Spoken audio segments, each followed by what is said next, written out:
before I start this, I do want to say something real quick. I do want to apologize for the little mini salt what happened last week. It was just pure frustration of the teams and the down toil. But some of them are hurtful things. But with all that aside, let's get right to the review.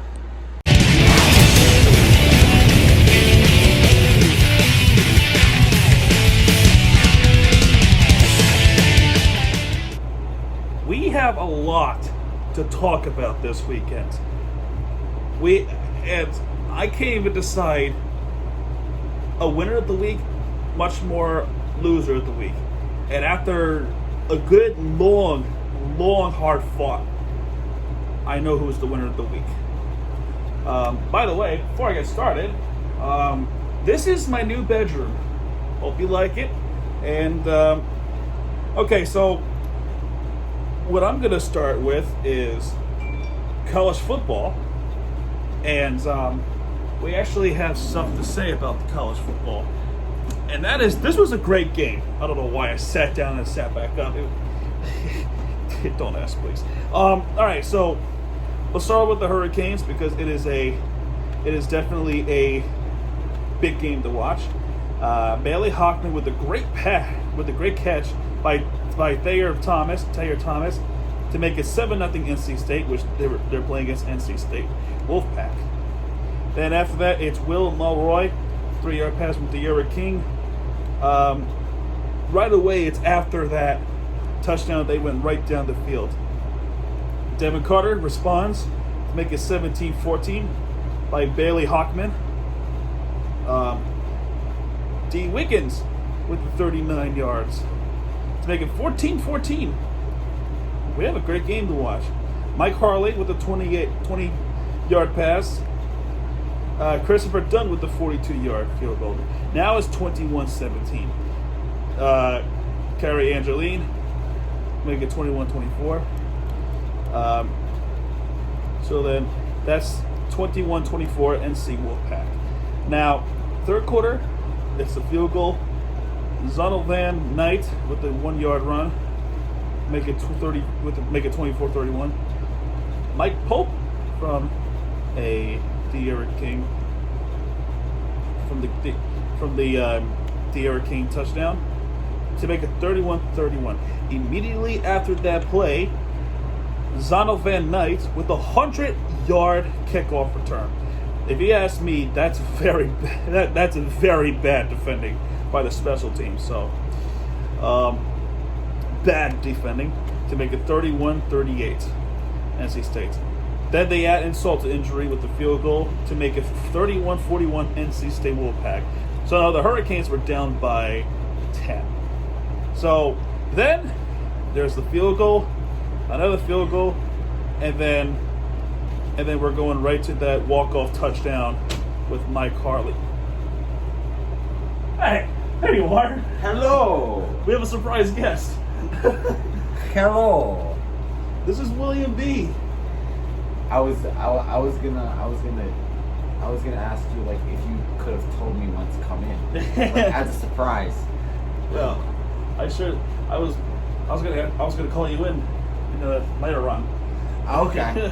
Anyway, now that you're here, this is 41-41 Hurricanes. Okay. And then after the Mike Harley touchdown pass, make it 44-41 to come back.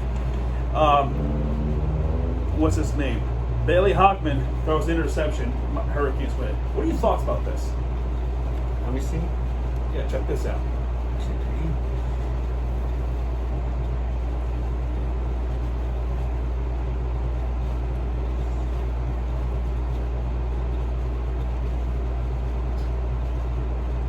Wow. That's pretty cool. This was a great game to watch. Not only that the 11 Hurricanes managed to win a big one against NC State Wolfpack, which they're a competitive team, but then we also have a situation with Clemson, where Trevor Lawrence could not play because of COVID. Notre Dame won, so there's a great chance for Miami to climb up after a Clemson loss. But that means Notre Dame will be in first place for the country. Next game we talk about is the Miami Dolphins. This is a great game to talk about because this is on the road, and we actually have a history in this game. It's a history game, maybe. So the first possession. Actually, it's not a first. It's their first possession. Our first possession ended in the turnover of down. So, Kyler Murray was being pressured to the back of the pocket. Then he fumbled the ball, and Shaq Lawson picked it up and runs it in for a touchdown. It's a scoop and 6 score. So touchdown Dolphins make it 7-0. Then Max Williams from Kyler Murray responds right back to make it 7-7. And after that, Jordan Howard responds with the run-in touchdown. Tua was looking real good. Immediately after that is a long pass by Kyler Murray to Christian Kirk from 56 yards to make it 14-14. Okay, have fun. After that, Preston Williams was wide open for Tua, and he catches the ball, runs it in there, 21-14. Then Zane Gonzalez hits the field goal to make it 21-17. Jason Sanders with the 56-yard field goal. Now, from my knowledge, this is the longest field goal made in franchise history. I don't know if it's correct, but this is what I heard. Longest field goal made in franchise history. Then after that, Darrell Daniels with the 21-yard pass. Kyler Murray make it 24-24. And then Kyler Murray with the 12-yard run to make it 24-31. Okay, so let me talk about the Darrell Daniels touchdown, right? Now, that play, if it wasn't for that snutch from Darrell Daniels, right? That could have been an interception because I think it was Byron Jones had it, right? It was either Xavier Howard or Byron Jones. I'm pretty sure it was Byron Jones. He had the ball with his two hands, and he could not get control of the ball, and as a result of that, Darrell Daniels, with his first career touchdown, was able to score big for Arizona. So that was a good touchdown pass and a good scooch. Then, of course, I said Kyler Murray runs it in. Now, Mike Collins with the 11-yard pass from Tua. And for the rest of the game, for the Dolphins, it needs to be defense. And they deliver big because they would turn over on downs, especially on 4th down plays. Then, 3 minutes and 30 seconds left in the game, Jason Sanders delivers big in the 50-yard field goal. Then, once again, Miami Dolphins puts away the game with a big stop, just inches short of the first down for Arizona. And then we had to do a quarterback sneak. Wow, look at that. And then Tua has to go in with the quarterback sneak, put the game away. Miami wins big in Glendale, Arizona.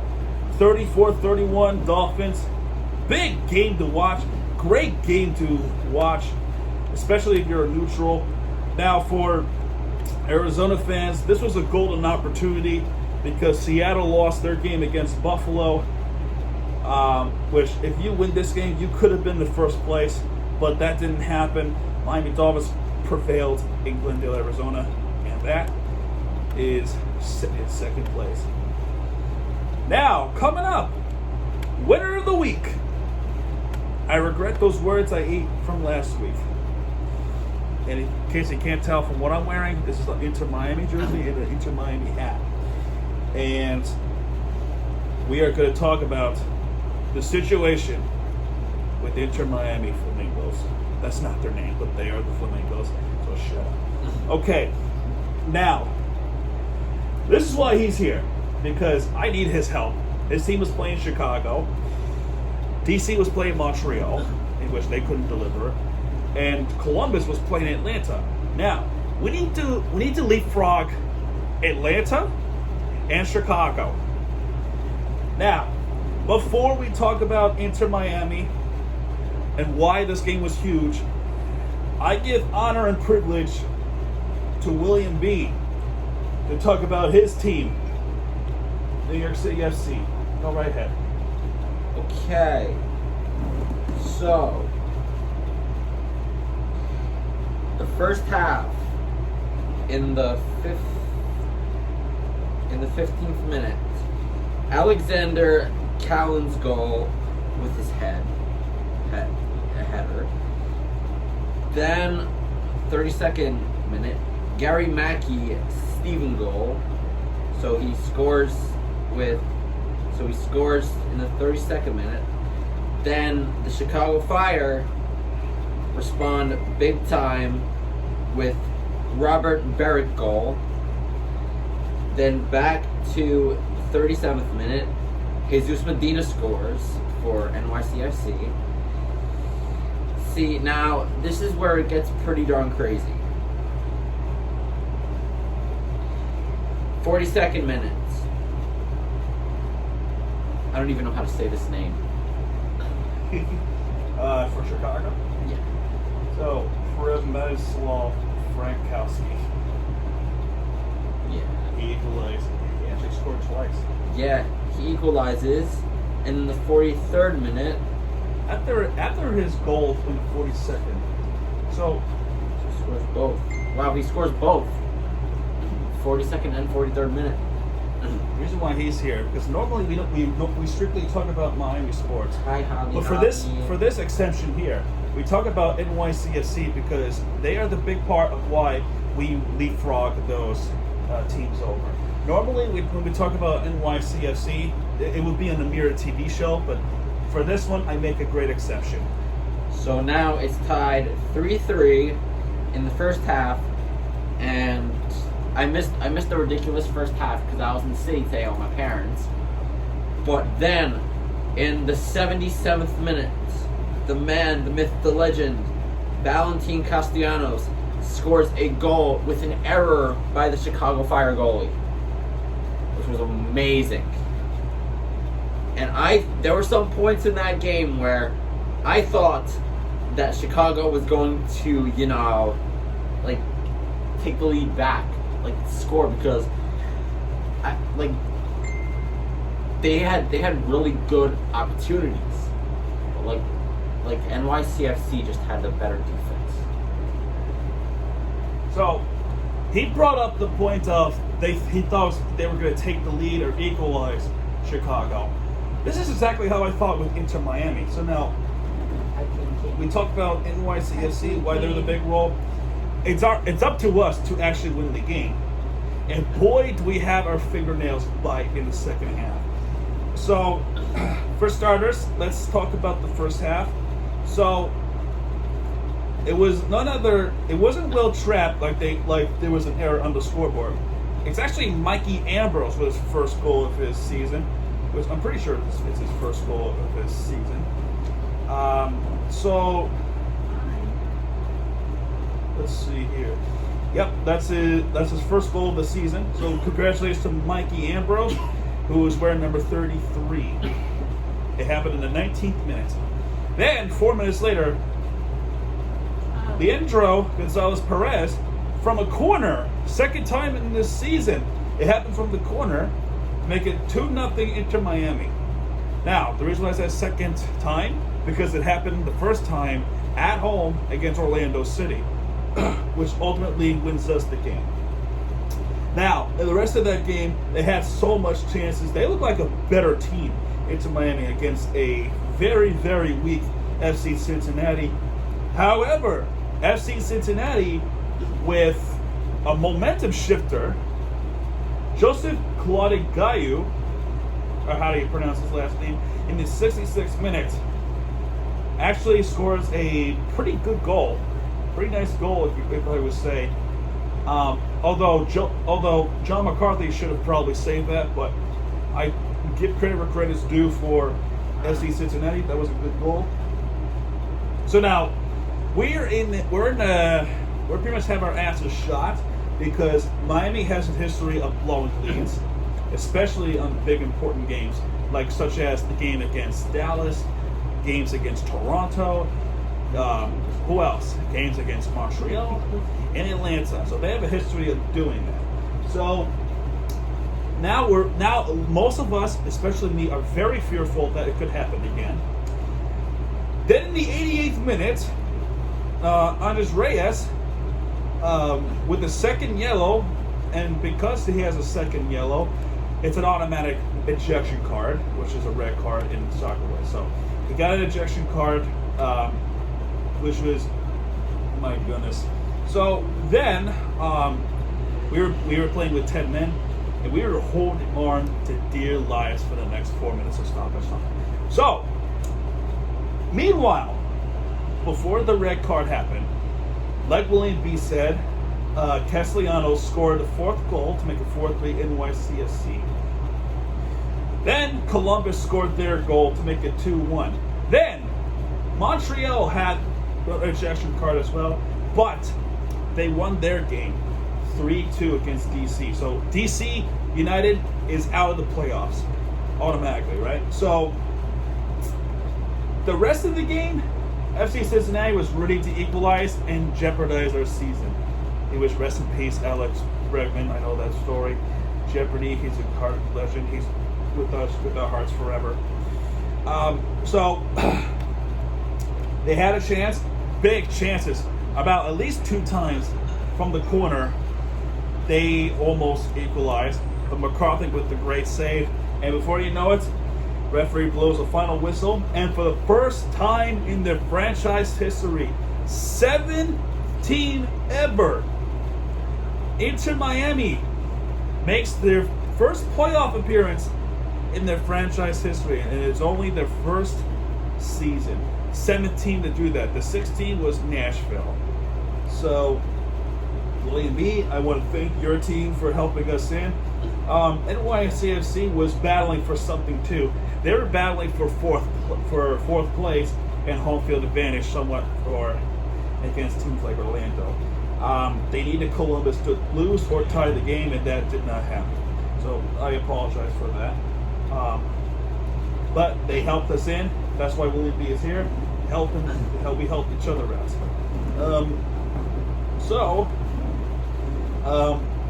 Think about this, right? Yup. We went from being the laughingstock of the league. We started the season 0-5-0. Wow. 5 losses, and most of them were 2-1 results. Right? So we lost 1-0 against LAFC, 2-1 DC United, 2-1 Orlando City in MLS back, 2-1 against Philadelphia Union to MLS back, 1-0 against NYCFC. That's 5 losses already. Worst start in franchise history. Worst start in any expansion team in history. Then first home game, we won 3-2 against Orlando City. Not only is this our first win, but it's also our first home win. That's a historic win. So we went from, my point is make a long story short, we went from being a laughing stock of the team to a playoff team. And I hate to say it, not even Orlando could do it, right? It took them 5 seasons, 5 years. They started their franchise in 2015, the same year NYCFC started. Orlando City made their first playoff appearance this season. They're going to play in the playoffs for the first time ever, which, by the way, they're playing against NYCFC. So MJ23, if you're watching us, be here for it. Then into Miami, they bounce back because they don't give up. I regret every word I said about them last week. They have prevailed all the way, win our hearts again, and make the playoffs for the first time in their franchise history. And it only took 1 game and the help of my good friends like NYCFC. Yes, sir. Anyway, that's going to do it. I hope you enjoyed this recap video. So, coming up next, we'll talk more about the Dolphins. Oh no, look at the trees. Ooh, yeah, because they're in a tropical storm. Tampa Bay is on, so we're watching that. All right, so regarding the next game, right?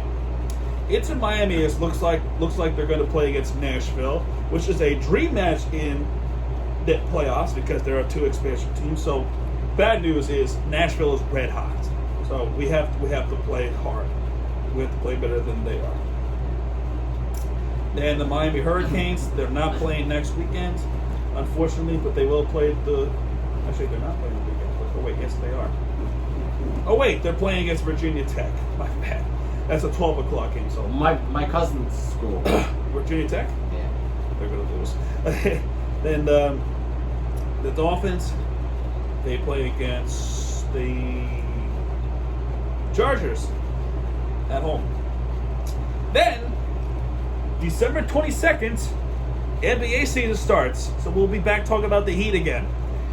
So I'm excited for that. So it's not going to be long. So it'll be about 6 weeks, maybe 7 weeks. We'll see. Go Heat.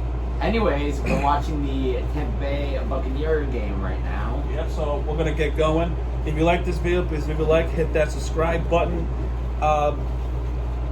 Comment down what you'd like to talk about. Mirror TV show is coming back. I know I keep saying that, but this time it's true. We're going to try to come back this week. This coming week, we'll be back. We'll be back better than ever. Can't wait. All right, Mirror TV. And we'll even be signing out. Signing out. Good night, everybody.